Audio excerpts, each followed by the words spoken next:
这是中昼发生伫咧台中坐运的意外，继续甲镜头刷到婚礼的北港。这个北港妈祖绕境的第二天，半暝1点外，民众甲桥班的人员起冲突，双方伫咧现场相拍。讲是一阵桥班的人员甲一个男子围起来拍，整个过程互民众落落来扑起伫网络顶，马上就引起着一大批网友的留言。有人讲，参尊重神明拢袂晓俗。 有人讲穿桥班衫伫相拍，真毋是款，等等等等。警方一到地，甲7个相拍的人带转去警察局。庙方嘛出面来谴责暴力，呼吁民众甲桥班的人员爱克制、爱冷静，毋通来侮辱妈祖。 婚礼北港妈祖的桥班人员和民众伫咧超商门口冤家，几名桥班人员甲这个穿乌衫的查甫人围吊的，佮一直甲伊拍。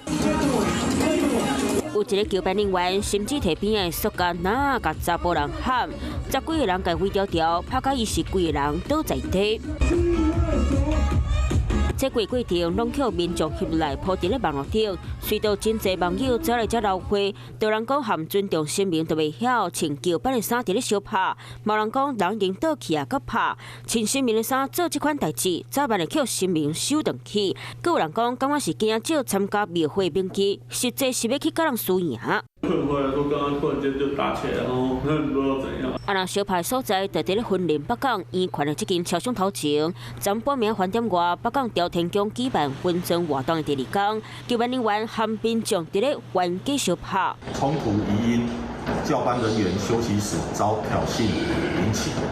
本分局立即组成专案小组。警察讲，伊冤起来，敢若是桥班人员伫咧休困的时候起无空，所以才会伫咧街仔路相拍。即摆已经甲7个涉嫌的人带回去警察局。教班人员一定要自己克制，因为大家累啊，但是火气很大，一定要自己克制住，不要受到一些情绪上的影响而产生一些误会。